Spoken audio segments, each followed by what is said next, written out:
Edward Powers. This is our second time, and I was just saying this right before everyone came on, that you got to do this when it was just you and I. It was like a last minute, you had sent something out to me. You were with an organization called The Pulse, and you literally had to pivot and shift and adjust. So we did a recorded version. I put it up there, and yet you have a story that I know that people can learn so much from. So before we jump into, I actually just want you to take about 3-4 minutes and just introduce yourself, who you are, where you came from, and how you got here. All right, 3 or 4 minutes. So as Mary said, my name is Edward Powers. I'm a recently retired Marine, so that's kind of starting in the here now. I've been a year outside of the Marine Corps. I did 22 years as a lieutenant colonel in the Marine Corps helicopter. But before that, I was raised in California, between California and Oregon. Very rural upbringing though. Great family. My mom and dad are still together. I've got one brother, and great family upbringing. I married my wife when I was 19. Next month we celebrate our 27th wedding anniversary. We have 2 kids that are biological. We also have 2 kids that are certified pre-owned, our chosen family, if you will. And they range from 20 to 29. And so 3 of them live on the West Coast in California, and 1 is out here going to school with us in Virginia. So we're about, Jesus. We follow the kingdom. We spend a lot of time working just to live our lives the way Jesus did. And so whether that was, in the Marine Corps, my wife's a realtor, raising our kids, sending them along the way. We just want to reach out and be, the neighbors that are described, in the kingdom the way Jesus did it. And so that's what we seek out. So I retired. I spent a year, as Mary said, with an organization called Pulse. I'm actually transitioning out of that now. It's kind of my year of missions before I move on to the next thing. I'm looking for different ways to engage with the local community here, where I live in Annandale, Virginia, as well as, at the state and federal level. So just finding all sorts of ways to engage and to help people. And so that's what Mary, my wife, and I are all about, and our kids. And so I don't know if that's 3 minutes, but that's an overview kind of what we do, what we do in our family, and me, at least, is at the heart of it. So. Well, I don't have a stopwatch and I don't have a bell. Yeah, we're good. I met you, so going back, it's been what, 2 years now? A little over 2 years? A little over. Yeah. A little over 2 years. And prior to a little over 2 years, Deb and Mick Boswig had talked about you from the time I met them. You have to meet this guy, Edward Powers. He is amazing. And one day we will help him get to Bold. And I actually got you in Bold a year before you retired. And here you are, a lieutenant colonel in the Marine Corps. And I always say, when I know people from Bold, I always get to see the heart and the core.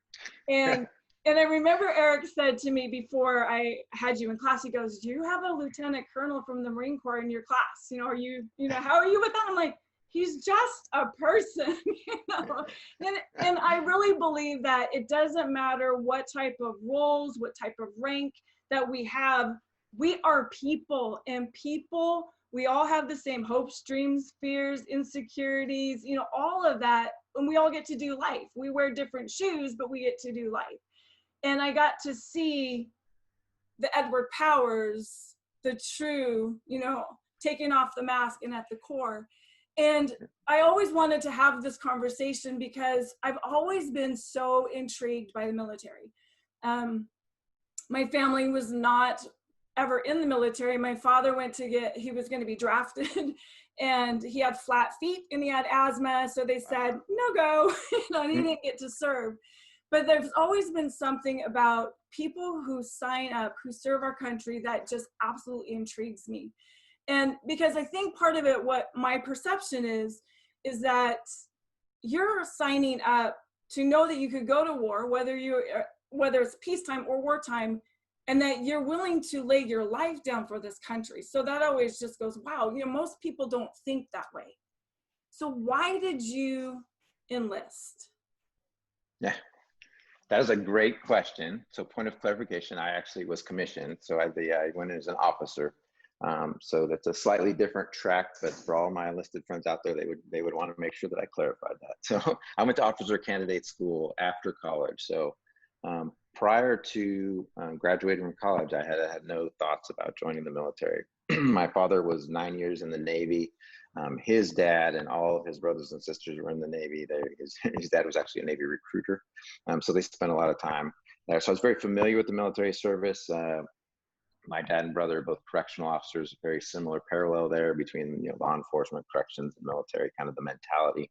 So I had been exposed to it a lot, but I was definitely the Jacob to my brother, the Esau. I was, the one at 10, my mama's boy, as where my brother was, dad's boy. So I went to college. I was a literature major. I spent a lot of time reading, the heroic sagas. I spent a lot of time reading about Beowulf and Odysseus and learning about this heroic cycle that happened. And so interestingly is when I got out of college, I went and promptly got a job teaching. And I was teaching junior high kids. And I was excited because I wanted to teach them all this stuff I had learned. We're going to study literature. I'm going to help them, get their GEDs. I'm going to help them get, to the next level. Well, what I didn't know, as this kind of from this idealistic place, just graduated from college, is that the school that I got a job at was called Alternative Youth Activities in Brookings, Oregon. And it was one of those schools where young 5th, 6th, 7th, 8th, 9th graders would go to a court and the judge would say, okay, young man, young woman, you can go to juvenile hall or jail, or you can go to this school and maybe make some of yourself. So it's like your last chance. So that was not really conducive to a lot of learning. They didn't really want to read a lot of Shakespeare. I spent a lot of time, giving your analysis and trying not to get stabbed. So I became a little bit disillusioned in the course of this first adventure right out of college. I said it was about a year. But in the course of doing that, I'm trying to get these guys a GED. I realized they needed motivation. They needed something. So one of the things I did is I said, hey, here, if you get your GED, one of the things you can do is you can go into the military service. And this gives you lots of opportunities that you wouldn't have in your current place. So I met with all these recruiters. And in the course of doing that, kind of reawakened, I had known about the military. And so I started talking to the Marine Corps recruiter and going from there. And kind of at the same time, I was actually applying for a master's program to go and get my teaching certificate and move into a different level of education. So these two parallel tracks are going. I'm talking to a recruiter and I'm getting letters for recommendation to get into this master's program. And I got a very interesting one from a Professor Ahern. He was my modern literature professor. So I had several classes with him in college. And he's like, Edward, here's the deal. He's like, you're 23 years old. You've got a kid on the way. You've been married for 3 years. And you haven't slain a single dragon. Like, you're deviating from the entire heroic cycle. You've done this all wrong. Maybe in the literature major, I'm like, you're right. I'm supposed to go do all that stuff first before I start the family and everything. And so that was kind of the narrative going on in my head as I'm looking at this Marine Corps recruiter and things like that. So I had the conversation with Mary and I'm like, hey, what do you think if I go do this Marine Corps thing and see what that looks like? And so we had the conversation and lo and behold, they were excited to have me. And so I went and I joined the Marine Corps and, became a pilot. Wasn't really thinking about being a pilot either. Like the officer selection officer said, hey, did you ever think about flying? And I'm like, what does the Marine Corps fly? I didn't even know. And he's like, well, lots of things. And I go, well, that sounds fun. What do I have to do? He's like, well, you have to take a test and you have to go see a doctor. I'm like, okay. And so I got an aviation contract, and then kind of the rest was history there. I went to OCS, became a Marine, went to Pensacola and got flight training, and then went throughout my career, finishing in just retired in July of 2019, so last year. So because I don't know the difference. Yeah. Did you still have to go through boot camp if you came in as a commissioned officer? So you still go to a training. So officers go to officer candidate school. Okay. Which is a 12-week training, and then boot camp, basic training is a 13-week school that would happen in San Diego or Paris Island, and then Marines go to Quantico, Virginia, where they have officer candidate school. So similar hardships as far as like magnitude and how much they test you mentally, but a little bit different focus as far as following orders, basic toughness, moving in and getting basic rifleman skills. We all get that, but then on the officer candidate side, they spend a significant amount of time putting you in roles where you're in leadership, changing those, very dynamic, a lot of problem solving, like, what are you going to do now? you're in this scenario. So a lot of scenario driven things like that. And they actually made us do a significant amount of writing, which the enlisted folks don't have to do, which was kind of painful, especially when they only give you about 4 hours of sleep a night to have you write something coherent. But so yeah, But slight differences. that goes right up with your alley though, because you love learning and you wanted to Yeah. teach. So I'm sure writing comes right along with that, right? Yeah, I do enjoy the writing. It was just painful in the middle of the night when you know you got to get up in 3 hours. So. So what was Yeah. your biggest challenge going through the officer school? And So for me, yeah, that's a good question. The biggest challenge for me in the Marine Corps in general was leaving. Like the first time I had left home, the first time I had been away from home for any significant amount of time, and I had to leave my wife and my son for that initial 12 weeks. And then obviously that started a cycle, you know, throughout the Marine Corps. I would be, out of every 24 months, I would be gone for, you know, 7 to 9 of those away from home. So that was probably the biggest challenge the whole time, is just the separation from my wife, from my kids, and then from my family as well. So that was the biggest challenge for me. The mental stuff, all that stuff, the physical stuff, you just kind of get used to that. so you served in tours in Iraq and Afghanistan. Yeah, two in Iraq and 1 in Afghanistan. I deployed just on the heels of the invasion in Iraq. So I was out there with light attack helicopter Squadron 369. So we were there for the invasion, and then I went back in 2005, 2006. That was when Fallujah and Ramadi were going down the first time, very tough time, and then went to Afghanistan then in 2012 into the Helmand province and spent a deployment there. So what was your biggest challenge and obstacle when you were serving in your tours? So actually, I would say, you know, most of the tours and the deployments, you know, when you look back at them, you just realize it was very fast paced, and it's an opportunity. One thing that's interesting about the military service, you spend a whole lot of time practicing. So if you think about like a football player, you practice, but you never get to go to a game. A lot of people spend a lot of time in the service doing that. Whereas, you know, for the last 15 years, not the case for military service. We actually got to go to the game. So when you go to the deployment, you're actually, all those things you've been training to, you're now actually executing them. And so, so in that sense, it was one of those things like, okay, finally there's this excitement to go and do that.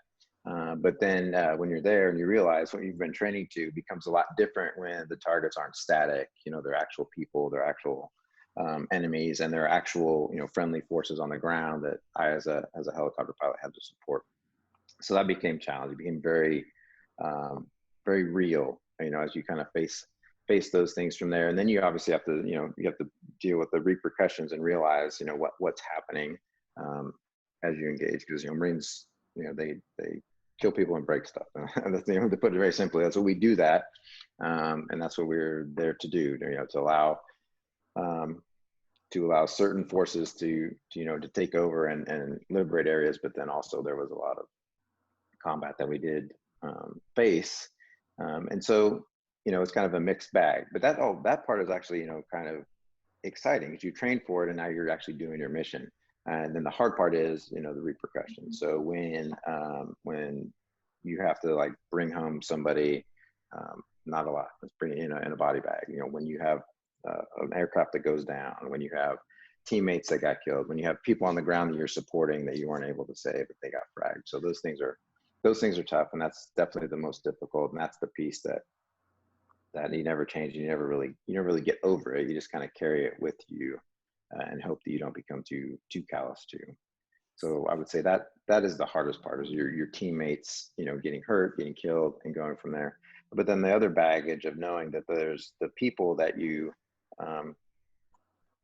that died as a result of your actions, you know, obviously, regardless of whether, you know, it's a terrorist or otherwise, you still carry that as well too. And for me, that was a challenge. I know the first on our first deployment, I was on the border of Syria. The first time I actually went out and did a mission, you know, we'd been there for like 4 days. You know, you get into theater. I go to one camp, they push me all the way to the Syrian border, and now we're in an attack, and I had to bring in some F-16s to deal with some snipers that were firing on friendlies. And I just remember dropping, you know, given the clearance to level a building that had snipers in it that were engaging our forces. And it was a big building, and there's a lot of, people in there. And so I just remember getting home that night. It was getting back to the tent where we slept that night, just kind of laying down as kind of the adrenaline passed and realizing the magnitude of what I had done. Like, that wasn't there. We don't know how many people were in there. We know lots of people died, and that was just something like, okay, so that was real. And so that's a challenge So that how you do just come to terms with, I guess. so how do you deal with it? Yeah. And how have you dealt with it? Because Yeah. you talked about, well, actually, I think you said something about being numb. I remember there was a gentleman who was a firefighter in my class. And he said, I signed up for the firefighting because I loved helping people. I wanted to save people. And he said, but there was so much pain, there was so much hurt, there's so much, excuse my French, shit going on that I'd become numb to where I don't feel anymore. Did you find yourself in that place? I never found myself in that place, and I think that's where the training comes in, in the military, because you've done it over and over and over again sometimes. So, when you've got to get into the LZ to pull out the casualty, and there's a lot of fire coming up at you, you're able to just focus on the actions. You've done them so many times, you're just doing it. You know what's going to happen, and you have to do it. So that piece is not too hard, because you've been trained to do it. Obviously, it's scary, and sometimes it gets worse than others, but you're able to train through that, and that's how come we're able to be successful in the military. But I think the piece that really makes the difference is, like, you go there and you build this bond, with your brothers, your sisters that you're fighting alongside, and so ultimately you're not going to let them down. They're not going to let you down, and so that helps. You're there to take care of each other. So regardless of what strategically, politically, the reason why you're there, that, hey, I have this mission, we're doing it together, and we're going to take care of each other. And so that's one level of kind of that allows you to execute, allows you to deal with these things, and allows you to support each other.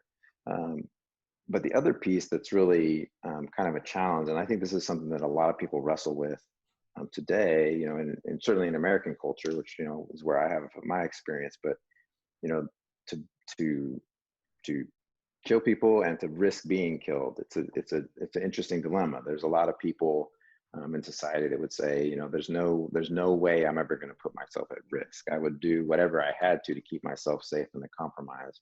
But then there's another thought, which I subscribe to, is that there are certain things that are worth killing for. There are certain things that are worth dying for, and really those are synonymous, because ultimately, if you put yourself in that risk, that you may die, but you're doing it because it's worth dying for. And that goes back to those friends, your fellow service members that have trained with you, that are doing the mission. So sometimes there's just things that are worth dying for. And I think that's something that I wish was more prevalent in our society, because if that there's things worth dying for, then that means there's some principle behind that you're sticking to. And I think when you start compromising simply because of physical safety, like if you change your character, if you decide that I'm gonna lie because if I lie, I'm not gonna get hurt. I know that I'm gonna do this or that. Whenever you start compromising, kind of is a slippery slope. At some point, if you tested yourself to that level. I guess I'll digress for 1 second. You asked me why I joined the Marine Corps. One of the things that I did is I told my dad, I said, I remember when he says, "Why are you doing this?" And I said, "Well, Dad, I will never truly know if my character, if my principles are true until I'm forced to adhere to them in the face of imminent death. And so if I don't put myself in that position, then how will I ever know?" And so when you go there, that's the thing. And in the scenario that always went through my head as a pilot, as anybody who goes forward into enemy lines, you have to do training. Like, what would you do if you got captured? And so that's the big thing for me is, if I was captured, and obviously we were in Muslim countries, the terrorists tend to be Muslim in those countries. If they capture you and they find out that you're a Christian, they're going to use that against you. And they're going to ask you to renounce your faith. And so that's one of those things. Would I be able to stand my ground and say, yes, this is what I believe in, in spite of, the car battery you're about to hook me up to, or the water you're going to, drown me in, or whatever it is. So I think that was one of those things for me that you just have to, look at and face. And it's something that I really wish was more pervasive in our society is just people that like, this is what I stand for. And I'm going to go after it regardless of the pain, you know, and that could be, it could be a lot more simple. I mean, obviously combat's the worst case scenario, right? But there's just things like, you know, I'm all about integrity until it comes to doing my taxes, and then I'll do what I can to save as much money. I'm all about integrity until it comes to, you know, obeying that rule or that law. You know, in that case, you know, I'm just kind of putting by the side, but just something about, you know, having those principles that you live by. I think there's just so many people that are willing to compromise that to get to some place where the end becomes much more important than the means. And, you know, for me, with life being a journey, with trying to achieve that life like Jesus lived, that was uncompromising all the way to the cross. Like if I can't live that way, then for me, it's not a success. And that kind of ties back to, you know, where do you get your rewards? And when you have principles like that, it's going to be something different. It's not going to be me, money, success. It's going to be like, you know, who have I served and how have I made life, you know, better for them? And I always think to the, you know, that obituary that I would hope to see, you know, someday, you know, when I do pass, is, you know, this Edward Powers, you know, he lived his life in love and he made things better for many, you know. So I think all that kind of is a rambling way to say that for me, you know, being in the military is a challenge, but when you set your mind on it, you know,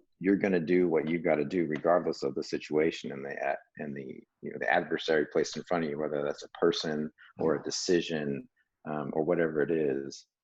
Then you're going to live in a very different way, and you're going to have a level of liberation, and you're going to be able to help other people live in that way, in a way that you would never be able to do before. So don't know if I answered your question. No, you did. Well, and it just, you went so deep. I was like, I love it, right? You could just talk. And Eric did a training with the National Guard at one time. And he just, I mean, they were just slaying things. And he goes, okay, I'm going to up the ante. And so he blindfolds them. And it was a trust exercise because he was going to do a trust walk. And it was just like piece of cake, right? And so he actually takes them out into this field, and it was their training ground. So there was like big old, you know, I don't know what you call them, but the big hills, and then they had all these bunkers, and they had all these different things out there, right?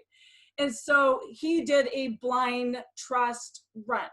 So he has one person who's blindfolded, and the partner behind is going left, right, and he goes, it was the craziest thing he'd ever seen. Like they're just diving, jumping, I mean, and they run to the door, and he goes, how did you do that? And he said, we trained for this. We have to trust each other implicitly. We have to know how to work. We have to know how to think. And so this is easy. And so knowing your background and leading troops, leading your team, did you ever have times where you didn't trust some of the people within your group? That's a great question. I don't remember a time when trust was an issue. Sometimes there's an issue of like, of skills, of competence. Like maybe like, hey, you know, there's a lot of people, I would prefer to have this person there. And being a pilot, you know, and I worked through the ranks in the squadron all the way up to Squadron Commander, there was a time when I would choose for specific missions, I would choose specific people because I knew that they had the competency on there. So it's not like you don't trust that they aren't going to try their hardest. Like people are going to do the work. And that's just something that's comprehensive, you know, in the military. It's like bred into you. Like once you get the mission, you're like, okay, you know, you'll bitch and complain, but then when it comes to that, you're going to do the work. But there is a level of competency there. And so, so I would say that, you know, that's kind of, I did make decisions about who I would put to my right and left, who I would put in different helicopters, who I would put on certain missions, based on those things. But the other thing you notice is that, you know, when you see somebody else fail, you know, because you have that trust, you're like, hey, you know, they just couldn't get it done for whatever reason. You know, the enemy had a say in that. And so then you instantly try to shore up and back them up and whatever you can. So we have this concept of mutual support, whether it's, you know, aviation supporting ground forces, you know, or ground forces supporting ground forces. They always know that there's this overlapping thing. So if you get in trouble, I'm going to be here to back you up. We've got our reserve. So they're going to move in there. So I guess that was the thing. I mean, there's times when you get scared and you're like, man, I don't know if so-and-so can do this. I mean, if you've ever been if you ever sat in the passenger seat of a car with somebody that was driving a little crazy, you might have been concerned that they could pull this thing off. So I guess there were times, in that case where, you're just wondering, like, man, this is getting a little crazy here. But I wouldn't say it's a lack of trust. You're just like, man, this is really hard. And so are we going to run up into a limitation where we don't have, the capability or the capacity to get this thing done? So do you think that the military, with the background you had, that they breed and they breathe trust into you because you have to work together as one unit? Yeah. And I think that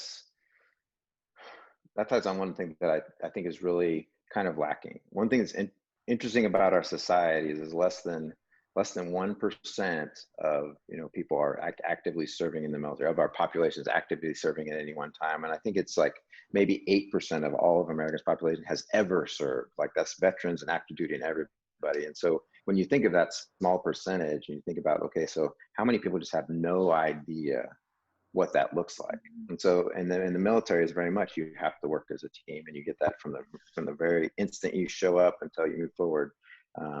You're programmed to be a team. I mean, they call Marines jarheads because you get there, they unscrew your head, they dump out the old one, and they put in a new one, and it's programmed to work as a team from there. But and there's other places we see that, on team sports, we see that, there are other team opportunities, but they're all limited, and there's no comprehensive idea that we need to work as a team. And I think one thing that is a challenge, and I read an article the other day, it was actually in the Rolling Stone, but he said, more than, like, following World War II, there was this, the rugged individual in America came to prominence, and it was lionized. And so people were like, being an individual is more important than anything else. Rising, your personal success became like super important, which is interesting, right? Because we just overcame World War II, as a team, but then we got into all these things where the individual became supreme from there. And it was almost like, the family and community got pushed to the side. And so in society, especially in American society, the individual is supreme, and everything you do is like, there's this, you look out for number one, and we hear all these things, you got to make sure you look out for number one first. But that division of, family and community from the individual is very counter. And people that are in the military, people that are in law enforcement, people that are on sports teams, they understand this, and they have this piece like reprogrammed back into them. And I think that's something in society people, or lots of businesses, are training. Like, your whole foundation of what you and Eric do is to help people get this, reinstill this concept of team that people may not get growing up, because not everybody plays sports growing up. There was a time when that was kind of almost comprehensive experience getting up, that you would have some sort of team experience going there. But I think that's one of the things that I think the military really can provide, but it's such a small percentage of the organization that's trying to bleed those values back out into the greater society is really challenging. And if we had more people that were looking, to their right or left, looking to their neighborhood, their work group, and going, man, how can, what are the problems here, and what can I do to solve them? Because, community is more important to me. But I think we spend most of our time just kind of with our blinders on, going, I need to get here, and, I'm just going to get everybody out of the way and get there. But I think that's a challenge that we face right now. And as the smaller our military gets, as we become more and more automated, we become more and more, need fewer and fewer people to do the things that we do in the military, then we lose something there. We lose something. But. So taking your lessons from the military into the civilian life, because there's so much I listen to, I'm like, oh my gosh, like, if we could just plop some of the concepts of the military, and not that everything is ever perfect, but there's so many great connections and tools and things that you learn. Gallup does these studies, and they say that, who knows even now, but this was pre-COVID, pre-pandemic, that over 70% of people in the United States were unhappy with their jobs. There's such a level of disengagement. Over 85% worldwide are unhappy with their jobs. And disengagement breeds disengagement. Apathy breeds apathy. Anger breeds anger, but at the same time, trust breeds trust, right? Hope breeds hope. And we're in the Mm-hmm. midst of this crazy pandemic. And when you and I spoke in April, it was almost 6 days, well, 1st of May, you Yeah. said that was what you did prior to being retired, is that you planned, right, for if there was terrorist attacks or things like a pandemic. So what's happening? How do you apply this? How do we grab a hold of, like, what's some tools that you can give us? Man, that is a great question. So, I mean, you talked on a bunch of things there. One of them is just, contingency planning. And I think that's a lot of, we have so many things taken care of for us, and we never want for things really. We never need things. We want a lot of things. We want a nicer car, we want a family things. We never really need, you never figure out, well, what is it that I need? I have my needs kind of met. But I think that's one of the things that you had to do, is that things that were taken away from you in military training, they take away, they'll say, okay, so that's great. So what if you don't have, this unit? And, so you constantly train for that. And I know one of my roles was being air mission commander. So I would support a ground commander with all their aviation assets and coordinate all their fire support there. So I have to lead the team to do that. And one of the things we do is contingency plan. We go, okay, so this is the plan. This is the way I would like to do this. I would like everybody to move here. I would like these assets to be here. I'd like the fire to come in at here, and everything's kind of well orchestrated. And so then as the air mission commander, I go like, okay, so now, we're just about to land the battalion in the landing zone, and this gets removed by the enemy or aircraft malfunction. What do you do? And so you kind of do this gameplay, how does that work?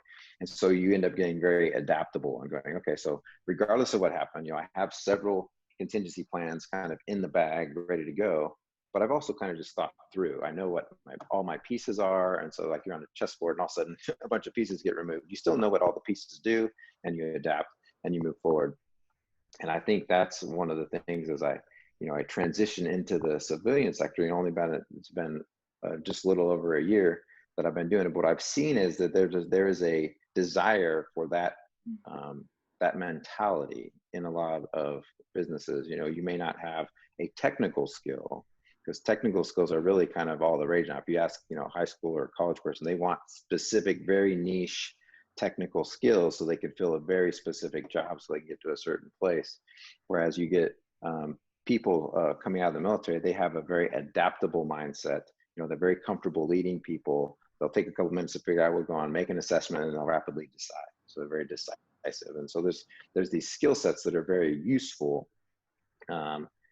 if you get out there and you engage with people, and you network, and you find out that people are going to want you to bring that into the organization. But I think one of the kind of the flip side of that is a lot of people that are in the military are nervous to move out in the civilian sector because they feel like, I don't know what I have to offer, because they hear this, because they feel, well, I have to know these very specific IT things, or I worked on these helicopters in the military, but I can't go work on those in the civilian sector because I don't have the right qualifications and things like that.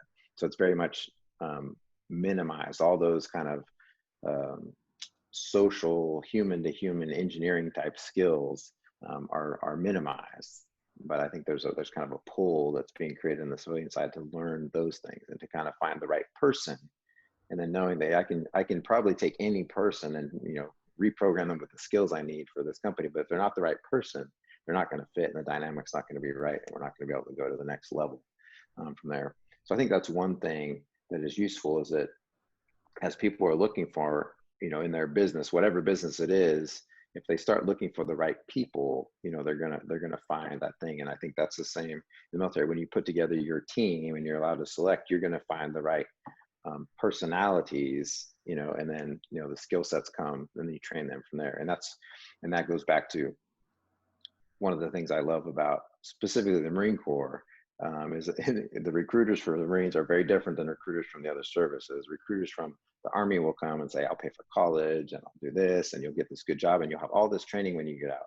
And the recruiter from the Marine Corps comes up and says, you think you can be a Marine? And they like, you're going to have to prove that to me, and it's not like they're not bringing you anything, and I love the posters. Like, they don't promise you a rose garden. They don't promise you anything. They say, if you want the right of being a Marine, you got to earn it. So then all the ego guys and women, they're like, That's right. I'll prove it. Let's go. Right. And that's the challenge, right? And that's what really animates us. And that takes us back to that comment that you said about people are just not happy with what they're doing. Most of the people are not happy in their job. And that all has to do with why they're doing it, because they've got this narrative in their head that they need to get a certain amount of money so they can do these things. When if they took a step back for just a little while and realized it's not, it's not this amount of money, it's not this house, it's not this job. If you keep asking people like, why do you want the money? Well, because I want the house. Why do you want the house? Why do you want that? Why do you want the, that husband or that wife? Why do you want this? Ultimately, you get to the point where I just want to feel joy, and I just want to be happy and satisfied in my skin. If you ask why enough, you're going to get back to that point. And most people don't. And that's and the way that our society works, you need this new purse or these new pants or these new shoes or this new car to be happy. And I think we got caught up in that narrative.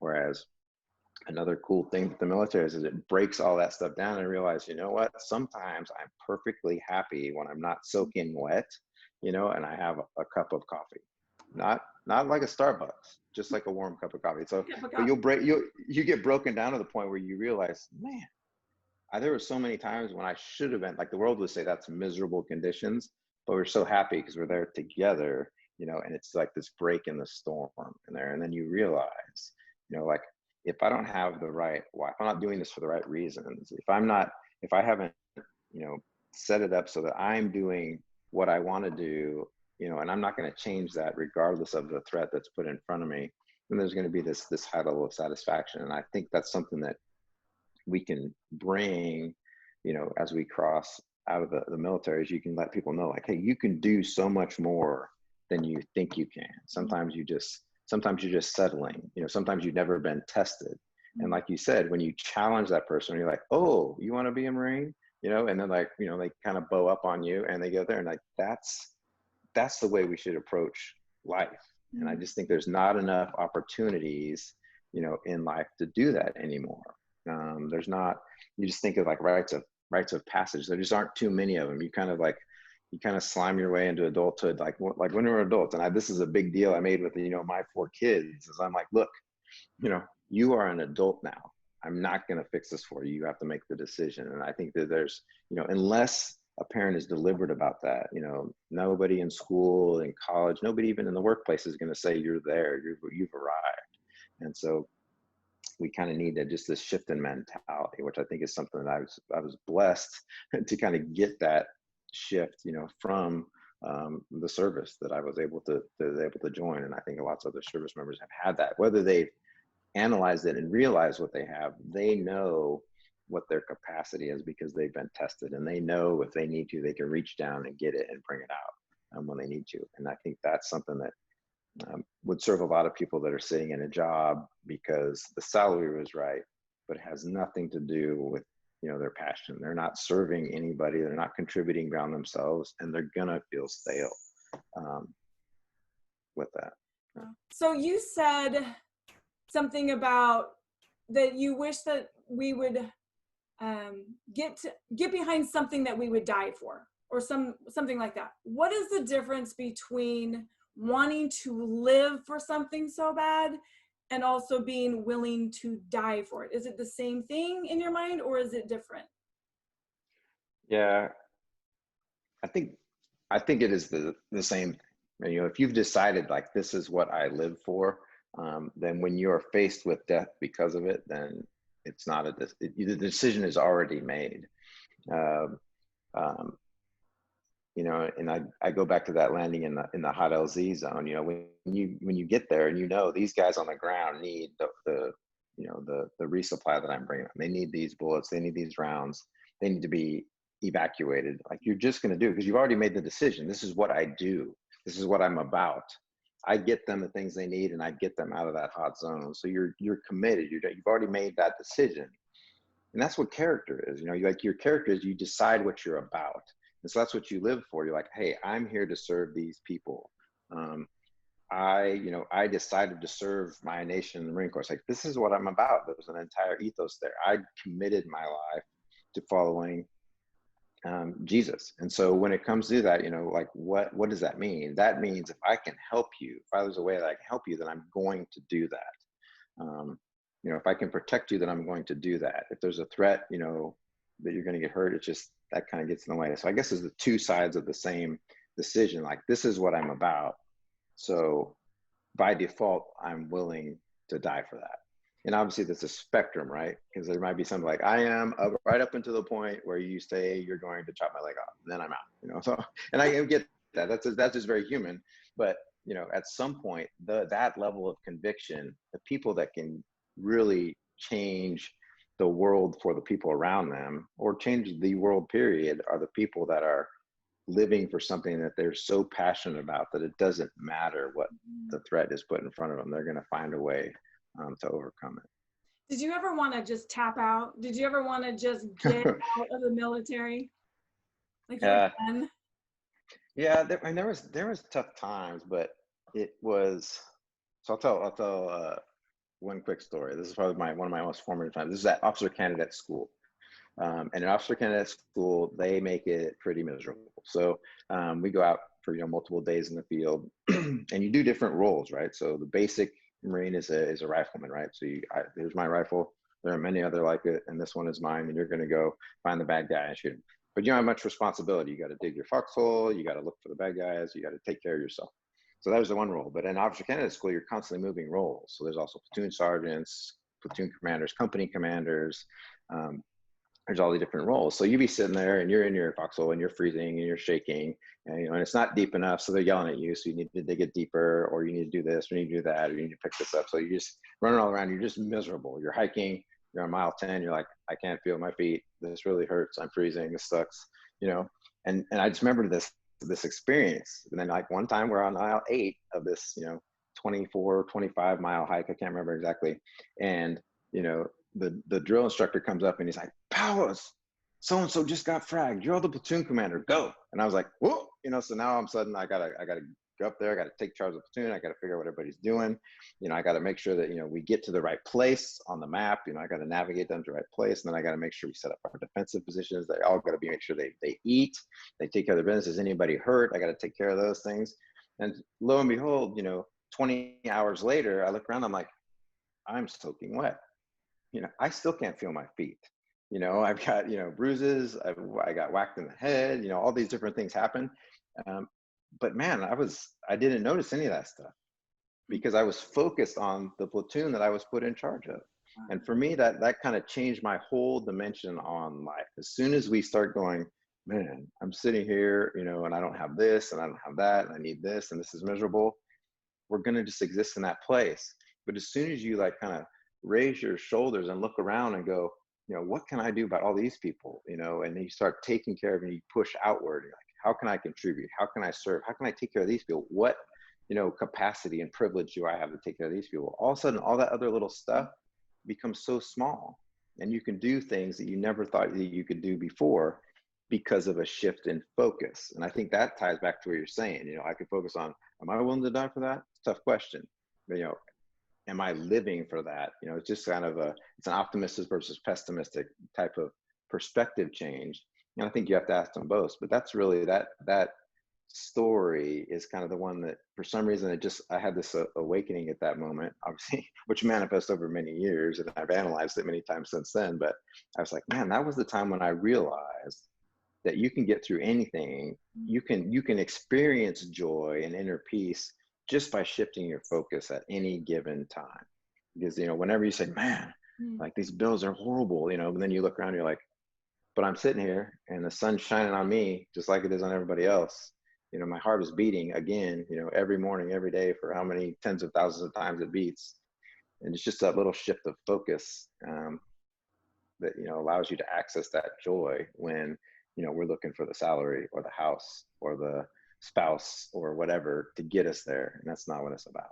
That's amazing. I love that story. I mean, to just, it's a shift in focus. And nothing's really changing around us, but we change.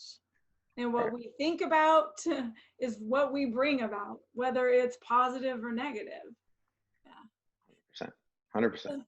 So there is a question, you know, and we say it a lot, and I hear people say, you know, thank you for your service. You know, I'm walking down in the airport and somebody's in their, you know, their uniform. Thank you for your service. How does that make you feel? That's a great question. So it is very awkward. And I think most service members would say it's awkward, but I always respond to that question, you're welcome, you know, because, you know, I had a great time with my service. But what goes through my head is, and we've kind of talked about this, is I wish you could get a little bit of what I did. Because most people that say thank you for your service, well, there's two. They see the people that know and been there, and they, you know, they kind of say it and from a different place. And there's those that just like, well, you're in the military, so you do crazy stuff. You know, I have no idea. I wish that more people would get a glimpse and get access to the liberation that comes from selfless service. So that service, you know, to put yourself in harm's way for other people, because I just don't think there's as many opportunities. I don't think that our society holds that up, you know, as much as I would like it to. And we talk about it all the time. We talk about, you know, the greats of the civil rights that, you know, sacrificed themselves to, you know, to move forward civil rights. We talk about the people that died, you know, for our country and things like that.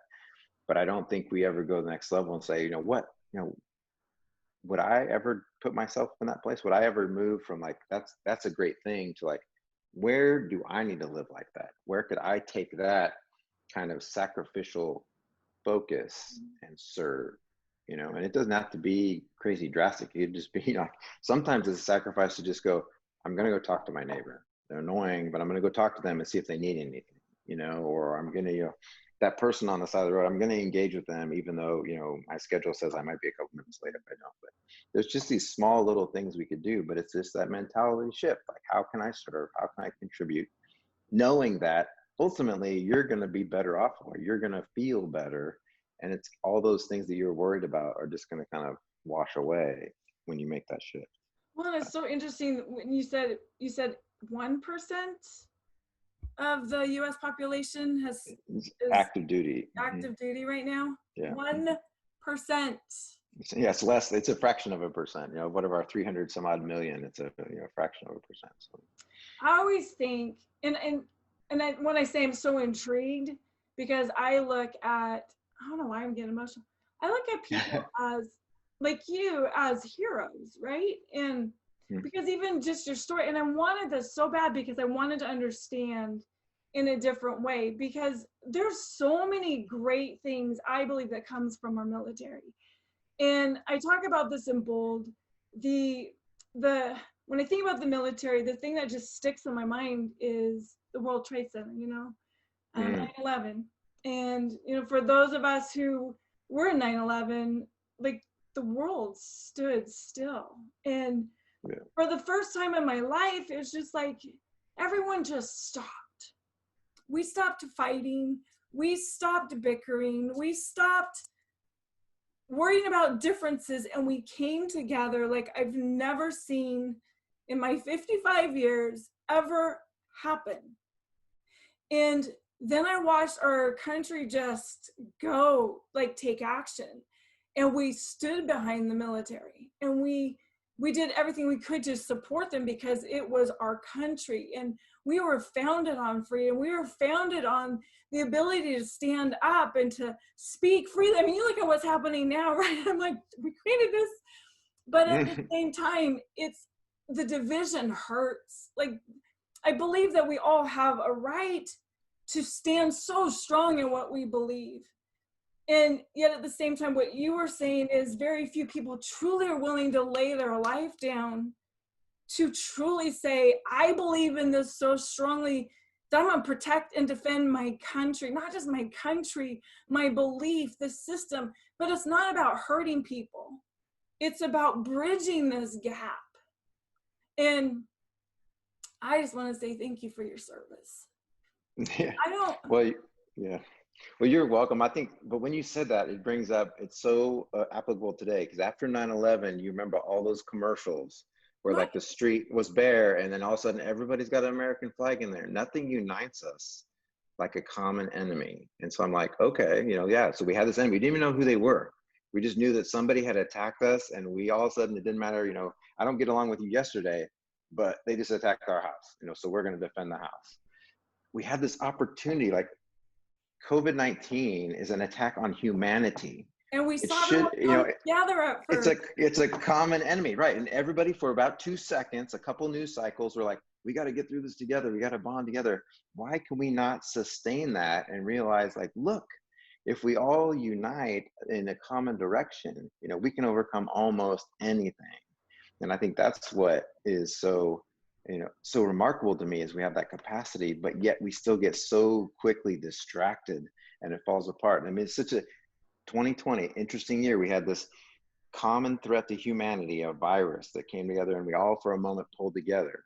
You know, we started thinking about, man, we need to take care of each other. I need to take care of you. What do I need to do to keep you safe? What do you need to do to keep me safe? Let's figure this out. You know, it lasts for 2 seconds, and then it started to dissipate, and then all of a sudden, you know, and I think the Holy Spirit orchestrated this. We had the emergence back to the surface of this racial injustice that has been under there the whole time. It's just been undercurrent. We just didn't really talk about it. And so it's like, hey, we're all in this together. Guess what? We're not really. Think about this, people. You know, and then that's starting to go back underneath again. We get in these cycles. Like, how do we recapture that and realize, you know, we are all humans.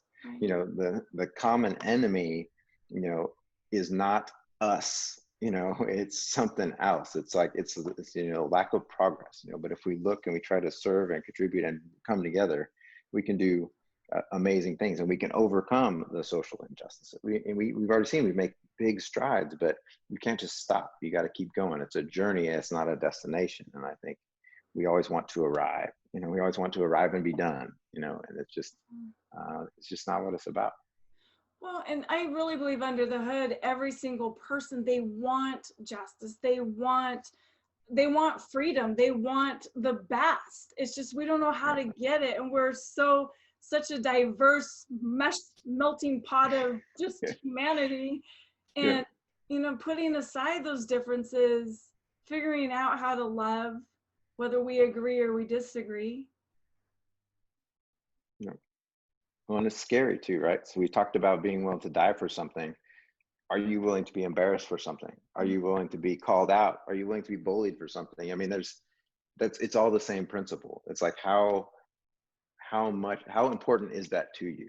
And you're going to set a threshold, you know, and if you're not willing to be embarrassed for something, then it's probably really not what you're about. If you're not willing to, you know, to endure, you know, ridicule or something, it's probably really not what you're about. So you need to think about that a little bit more. So you don't have to go all the way to like, would I die for this? Would I be tortured for this? You can go, you know, would I get up and go outside for this? You know, would I pick up the phone for this? You know, just basic, it's that spectrum, right? You know, what is it that we are about? So, I love that. I love that perspective, because it gives us, what am I willing to die for? You know, my kids, you know, my family. But what am I willing to get embarrassed about?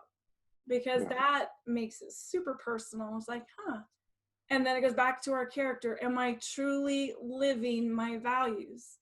Am I truly who I say I am, or who I want to be? And it's a gut check. If I believe in this so strongly, yet I'm not willing to make a stand or be embarrassed or push back. You know, it's interesting, just within the social media stuff and some of the things I put out, all of a sudden I'll get some haters. I was like, oh my gosh. I'm like, and Eric goes, no, you're doing something right. You're stirring the pot, because you're making a stand for something that's important. And yeah. Come on. Well, it's funny when you find the emotions, right? When you ask a question or you move into somebody and they all of a sudden get emotional, you know, just in my coaching, like that's like, you need to pay attention to that. And that's where you need to dig in, because somewhere in there's a disparity between what they're doing and what they believe. So there's some friction there. Like, I say this, but I won't do this. And so there's this, you try to match it up. And that's a place where you can really do some work, because obviously, you know, our emotions signal us, you know, what direction are we headed into? Those negative emotions say you're headed in the wrong direction. When you get the positive emotions, like, you're headed in the right direction, you know. So you need to zero in on those things, but we hide from them, right? You know, what are you willing to get? That's another question. You know, well, you know, when's the last time that you cried about something? You know, have you really even thought about, you know, what are the things that move you to that place? So Yeah, tough stuff. I always say too that when I notice that when people get triggered and it's a very strong emotion, and when it comes to like anger or anxiety or frustration, usually there's a value that they feel like it's being taken away. Something's happening and they feel like they're being stifled. And Mm-hmm. and so just to your point is to pay attention and figure out what at the core, because there's something at the core. It's we're treating symptoms and not truly the core. Right. 100%. So as we get ready to close, Mhm. just a couple of things. I'm going to leave you on. I want you to say your final thoughts or whatever, but there are certain people, and I know people who will be watching this who are going to be transitioning out of the military, or people who are thinking about joining.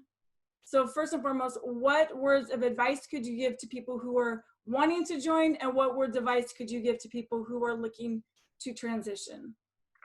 So I always tell people that are looking to go into the service, especially young people, like there's probably no better like finishing school for you. And I talked about rites of passage before, but it's going to give you an understanding of what your capacity is and, you know, where you break. And it's going to let you know, like, you're going to know your strengths and weaknesses better than any Myers-Briggs or Enneagram is ever going to tell you, because you're going to face it there. So it's one of the best ways to finish. It's the best way to round out a woman or a man as they kind of move into adulthood. That's a great place to do it. And if you want to be tested, if you want to be challenged, and if you're willing to serve others and in a sacrificial way, you know, you're never going to regret it. You know, as much pain and suffering and time away from home, you're not going to regret it. For people that are transitioning out, and this happened to me, is just understand what you bring and understand that it's a big world out there. And just because you've been doing, you know, kind of in the same role for 22 years, there is a need for your skill set. There is a need for your adaptable, contingency oriented way of thinking in the world. And so you just have to be brave to go out there and tackle, you know, the paperwork and the interviews. And it really, if you're just willing to go out and then tell people who you are and engage with people, you know, we talk about networking, but it's just like building relationships. Like, you're going to find a place. So many people stay in the military for too long because they're just afraid of the unknown. Like, this is military. This is a miserable known. I've been here a long time. I've been here way, you know, longer than I should have been. And I'm kind of miserable, but I know what this is about. That's unknown. I'm comfortable.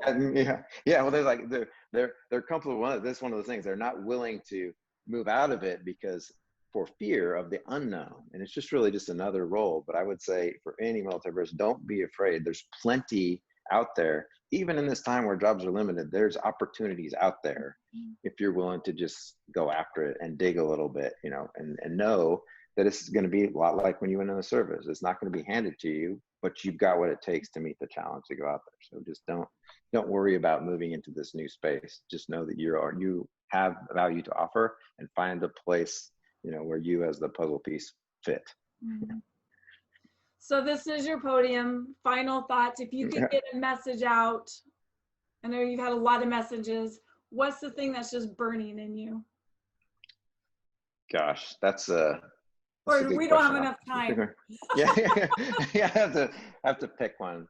But I think the thing is, you know, for me in my heart, for Mary and I, we have the heart, you know, about our neighbors and our sphere of influences around us, and we get so focused on the future and the past and that job and our career path that we forget that, you know, we sleep, you know, 50 meters from the people in the next house, and they need stuff.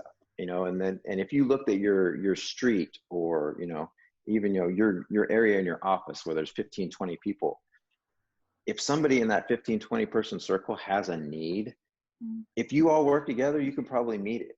Massive medical bills, a death in the family, they need a new car. You can probably meet all those needs if that's what you're about. And so for us, you know, if we can recapture that idea of what it means, to be a good neighbor, it would change the dynamic of our entire society. Because now my street has a problem and we solve that problem. We don't rely on, you know, an organization or a government to do that. We solve that, and that's going to bleed out, because now we're thinking in that level. So now our people that serve, on our city councils, our mayors, our state and federal representatives, they're going to look at it in a different way. They're not going to look at that as a job. They're going to look at that as a way to serve a bigger swath of people. Because man, when I served my neighborhood, it was so satisfying to know that I knew everybody's name, I knew their challenges, and I had helped them through. And you know what? They helped me too. So now I'm going to go to the next level and the next level. And so if people start looking at those opportunities to serve as greater opportunities to help and to make things better for more people, it's going to change the dynamic a lot more than if you go, man, I don't know if I like that job, because it's these things shouldn't be looked at as jobs, serving. Like we do a job, because it's where we can make some resources, but what will we do with those resources? Those resources are ultimately because we want to be satisfied. We want to feel peace and joy. And once you realize that finding others to serve and contributing and serving makes it happen, you won't go back. It becomes addictive. And so I just wish that people would do that. Just look around their life and look at all the people they bump into on any given day or any given week and go, man, where can I make life different? Where can I change the trajectory for some of these people in a positive way? And once you start doing it, you'll get addicted. That's where a brave neighbor comes in. That's right. Yeah. You got to be a brave neighbor. I just launched the feedback poll. Just love your feedback. If you don't know Edward and you want to connect with him, put that there and I'll make sure that I connect the two of you. And Edward, I just want to say thank you. I learned so much more about you. I can talk to you, like I was looking at the clock going, we're 3 minutes over. I seriously could talk to you for hours. There is so much just wisdom and insight in when are you going to run for office and when are you going to write a book? Right? That's what I want to know. We will see. We will see what happens. Yeah. All will be known in due time. For sure. Yeah. But thank you for having me. It's a blast as always. Absolutely. We'll keep doing what you're doing and we will talk soon. All right. Thank you. Thanks, Edward. Thanks, Bye-bye. everyone.